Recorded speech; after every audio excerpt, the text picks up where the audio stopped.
All right. I think this thing's on. Today is, what is it? Friday, March the 2nd, 2018. Gene Perry here with the Free Hands Academy. And trying out an AKG P120. And snapping open a cold one because it is Friday. And I am so pleased. And I hope that you had a good week. It's time to get ready for some music and some fun this weekend. A whole bunch of events going on in the stick world. Lots of events to share. So to start with, there is Stick Camp France was announced today. So it looks like August 20th through the 26th.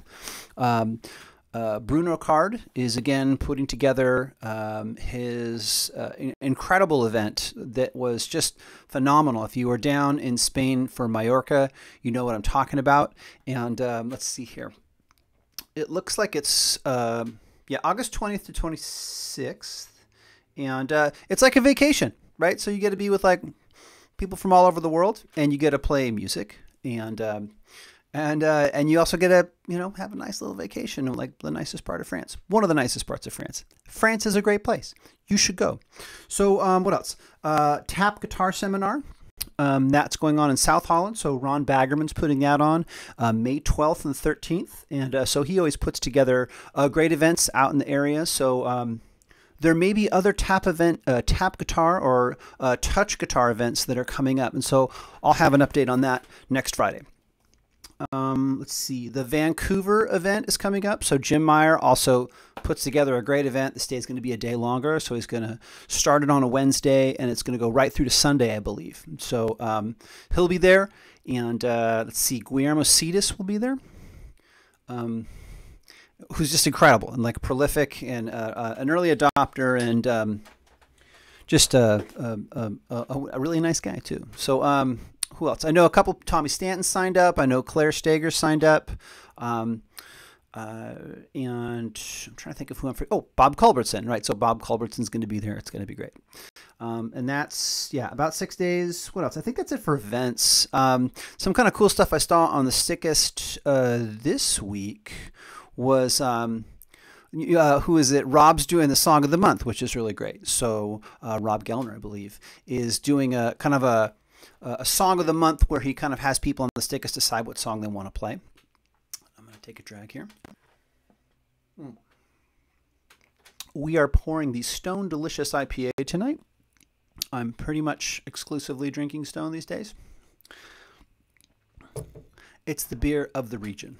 It is the coin of the kingdom in Escondido, San Diego, and Southern California area. Okay, so where was I? Song of the Month, so that'll be fun. So we'll have some fun with that. I have to go back and learn Mad World. That's a song that I really wanted to hear. I think we're doing Beatles, and I Love Her this month. So I got to get around and learn that one. So jump in, too. It's not a hard song, and it's kind of fun to see how people interpret these songs. Ollie had a great version of Mad World with this kid, and they kind of slowed it down, and it was really original. And so even though it's a cover, it sounds like he wrote it, because he's totally rearranged it. And I have a daughter that plays drums, so I'm looking forward to, like after we've practiced for a little bit and had some fun. So some good fun with that. NAMM update for you. So NAMM happened this last month, so it was good. We had Steve Adelson and Jofflet out. Robin Shima Costin performed as well. Claire joined us, and Tony Rodriguez. And so actually Tony is going to be playing with Tom G, or did play with Tom G out in New York. And so Tom's doing this great. Tom has a great idea. So he's a professional. So he's doing these tours, and he's hooking up with stick players in all the major cities. So he's playing with, I believe, with Brett Bottomley and Claire Steger out in Massachusetts. I think Claire's at one gig. I don't know if Brett and Claire are on the same gig. I expect they will be, but I could be wrong. Let's see what else. He's got a gig with Debro out in Pittsburgh, and so that'll be cool. That'll be a great show. And I know he's got more lined up. And so watch for Tom Gracegrabber coming to a city near you. And if you're a stick player, let him know, and maybe you can get on the bill, right? Let's see. I'm trying to think. I think that's as much as I have for news and events that are coming up that I'm aware of. You know, this last month, Emmett released the 12-string Railboard. So this is something new. So we've been waiting a long time for this, and I was very fortunate to have the opportunity to play the Railboard, to play the Grand Railboard. And what I love about it is it's my native tuning, because he uses a low D as opposed to a low C in the left hand. So your lowest fretted note is a C, or D rather, for me, which is up a step from what you know, kind of a standard tuning is. And then the right hand is like a baritone melody tuning, baritone melody in the right hand. So this is a 12-string version.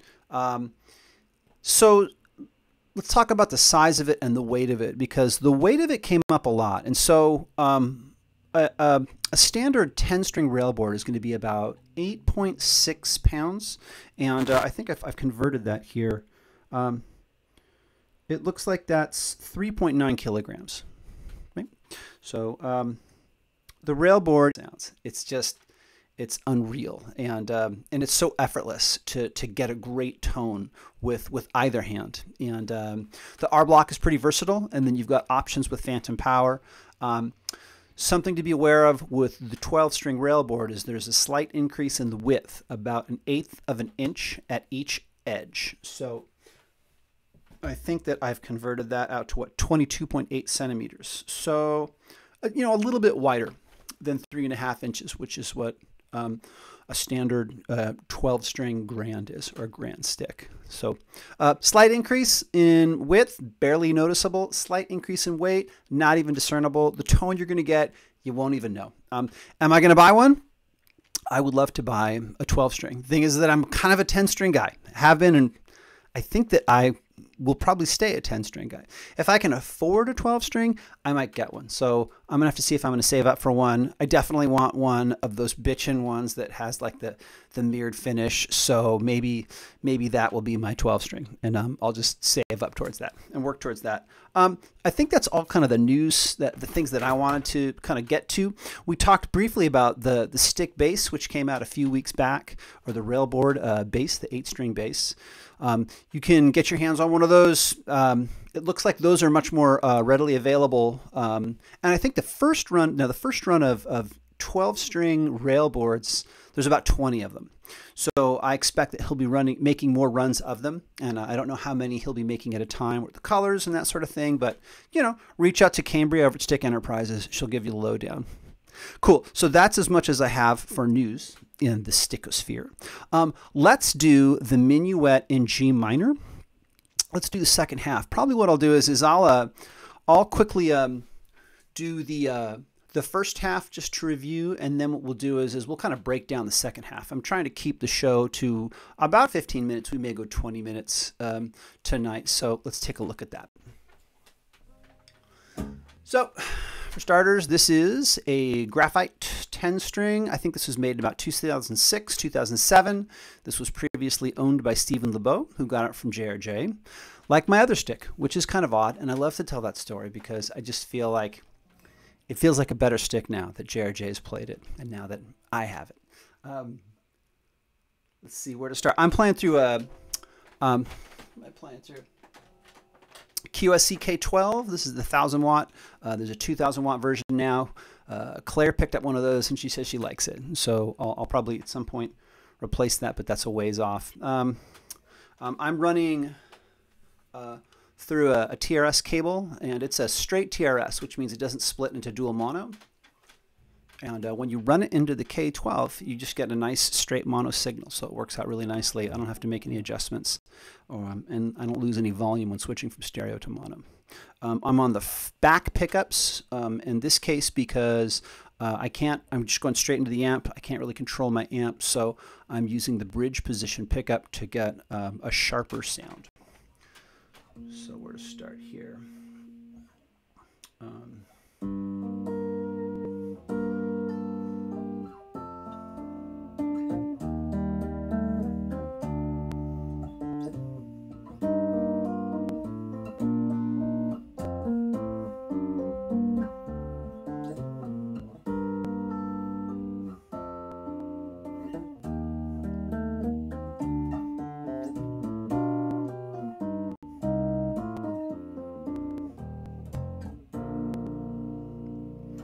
Little bit pitchy on the tuning there, but I'm just going to keep on going.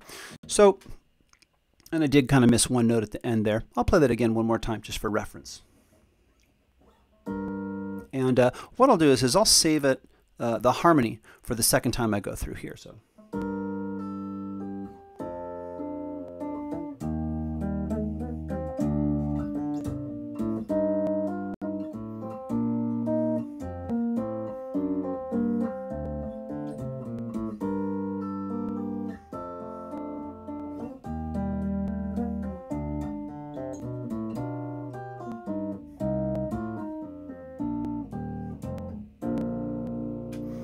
All right, that's good enough. So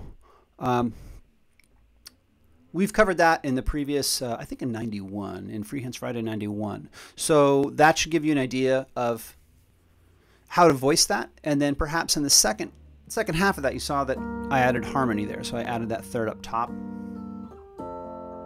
And that adds a really nice contrast. And that's probably my favorite part about that. And I kind of picked that. It's one of, I think something I kind of ripped off from Claire.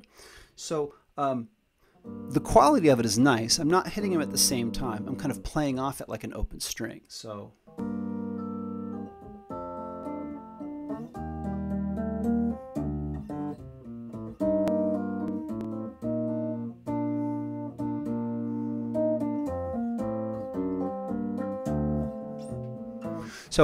you get the idea. And let's get into the second half where it moves to B flat major. So basically now the song is going to move to a whole nother key. So what I'll do is I'll just play it in context the first time and just play straight through.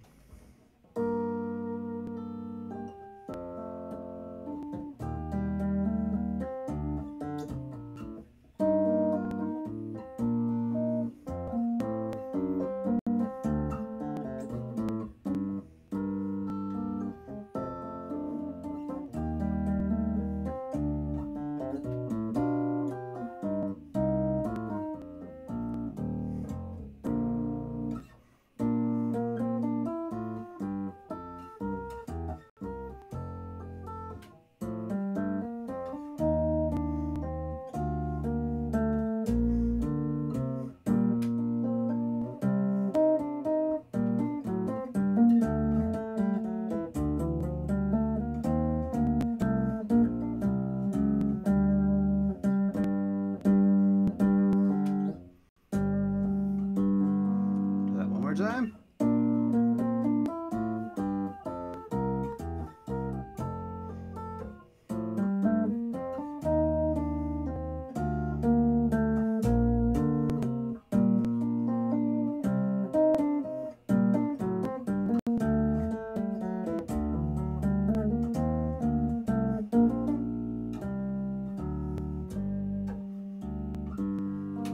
All right. Close enough for Bach and roll. So this is, let's see where to start. It's actually written, I think a lower B flat is written. So I kind of like playing it higher. So let me switch back here. And what's nice about this change is you can just kind of sit on that B flat with your left hand while you're getting ready and kind of adjusting to the new keys. So.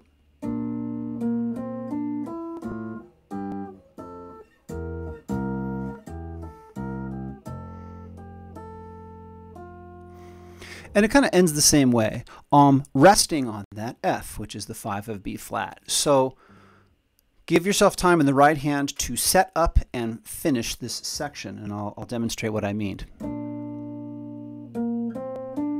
And now we start.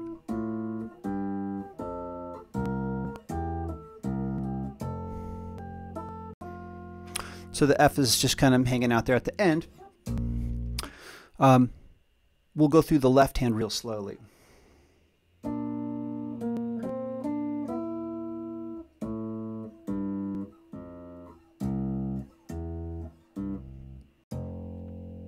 One more time. That is.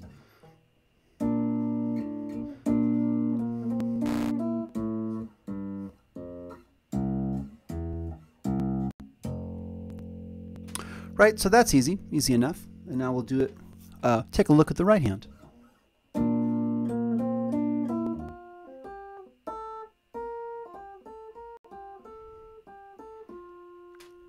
Easy enough.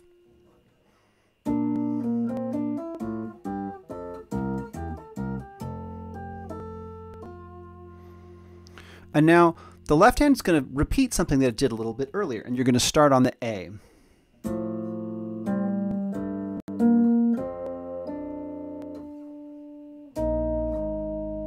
Let me try that again. So.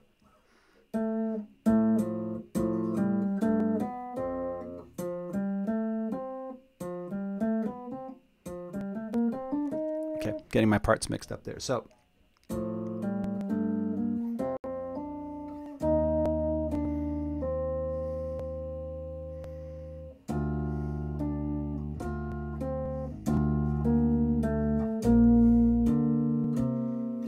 So the left hand's going to carry over into that next section. So we'll do that one more time. The left hand's going to play A, G, F.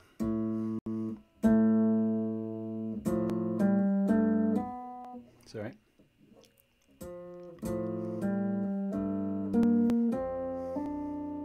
And then E flat in the bass. And then D in the bass. And then we go to the B flat in the bass and walk it down from the third. Oh man, I'm at time. Okay. Okay, I'm going to restart it. I'm going to give myself another 16 minutes here. We're going to do that passage one more time. So, starting with A in the left hand and F in the right hand. And basically you're walking up like an F, like dominant 7.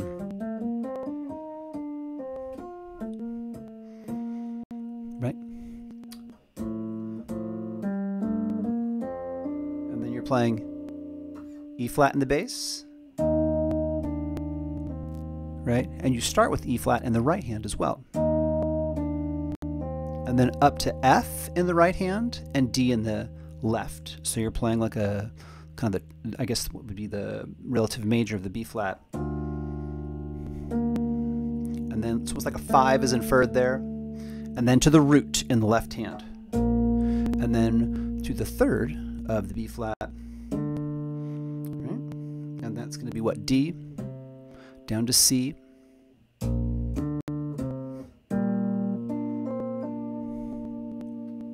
And that is just what? G, D, C, D. And the left hand is just anchoring a B flat. So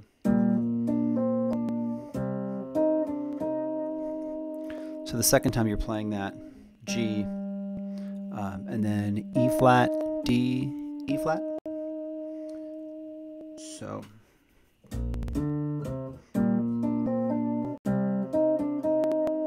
And then you do this kind of fun thing on the way down.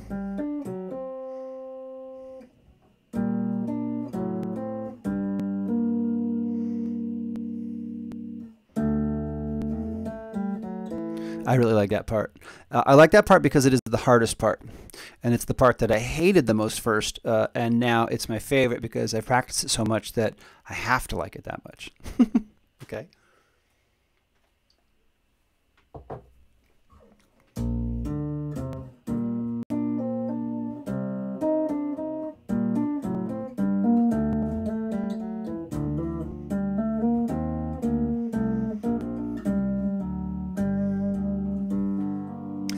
That last part is just a B flat that's written, or rather a G minor that's just written. I just kind of like to embellish it differently. So, G, D, C, D, and then up to C in the bass, G in the right hand, E flat, D, E flat, and then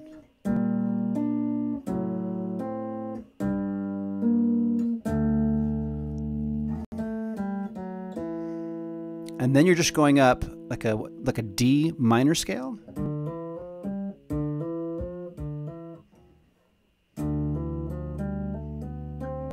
Try that again.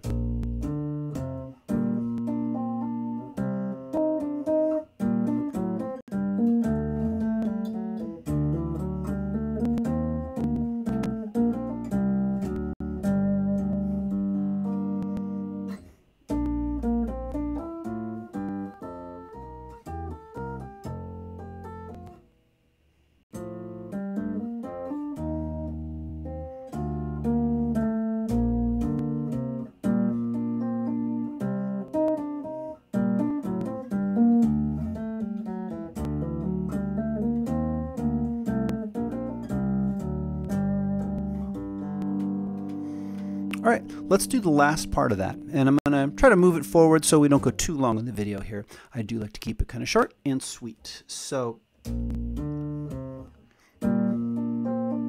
then up a step in the left hand. And then you're playing B flat and G, D. And then moving down to F sharp and C in the right hand with A in the left hand.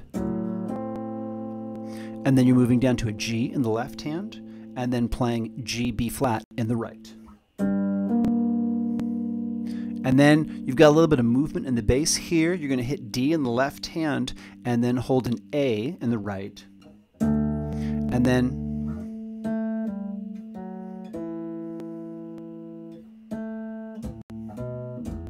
so that's starting on A, G, F, A, G, F sharp, E. Okay, so, and then we're going up a D major scale, but it does have that minor 6 there, so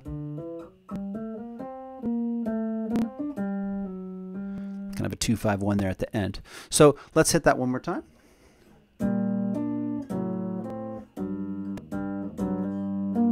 Let's try that a second time.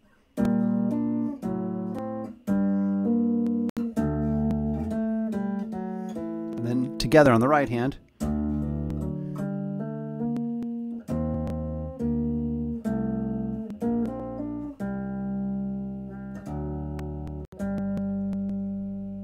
So we'll do the last part. That's going to be C in the right hand with E flat, so that's going to be what? The 5 in first inversion. And what's kind of nice is those are working together, they're walking down together. And now the left hand keeps going down, but the right hand goes up. And then to the 5, to the 1. And we're back in the key of G minor. So I'm going to play that last part again.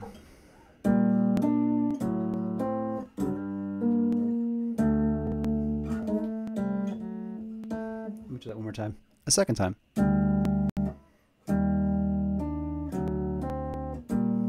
I'm making up parts now.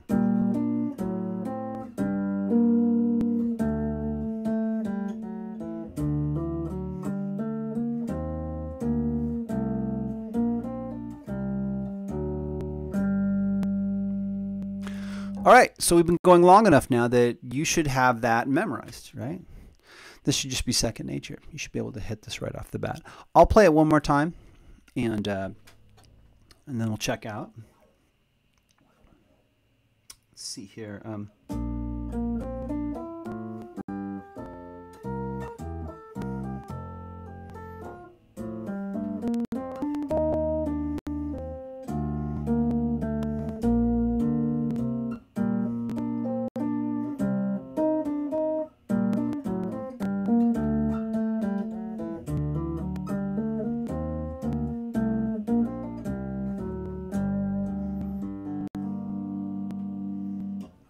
So from the top.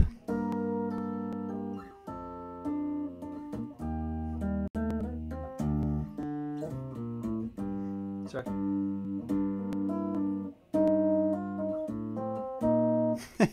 Okay, we're gonna do it one more time.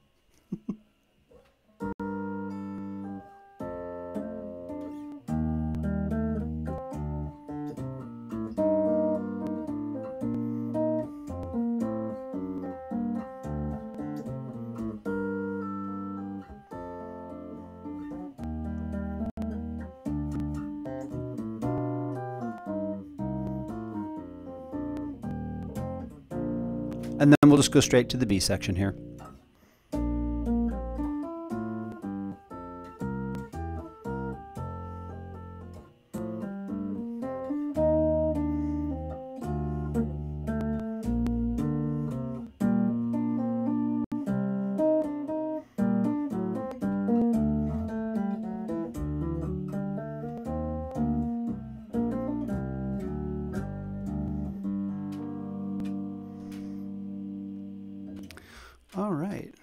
So that's all I've got for you today. I want to thank you for tuning in, and I hope that you had a good week, and I hope that your weekend is full of music and full of fun. If you have questions for me about any events that are coming up either here in the Southern California area or anywhere around the world with regards to sticks, please reach out to me. Some other questions that I've been getting a lot are, not a lot, but like maybe 5 or 6, which in the stick world is like a huge amount of people, are about the tag interfaces. So I want to apologize because they are so hard to come by. It looks like our production runs of the tags will be coming to an end. So I'm currently looking to do a probably a 3D print of one and see if I can make one from plastic. But I think we're going to try to get one more production run out of John. They're already all promised away unless he can be convinced otherwise. Right now they're $120, so they're really cheap. They're all handmade, and so if you didn't get one and I promised one to you, I'm still waiting on them. And hope they'll get them soon. So I think that's it for now. I'm really looking forward to getting back into talking about the stick on Fridays. Will we have guests? We might. But for right now, I'm just streaming it. I'm giving it a whirl. So that being said, happy Freehands Friday.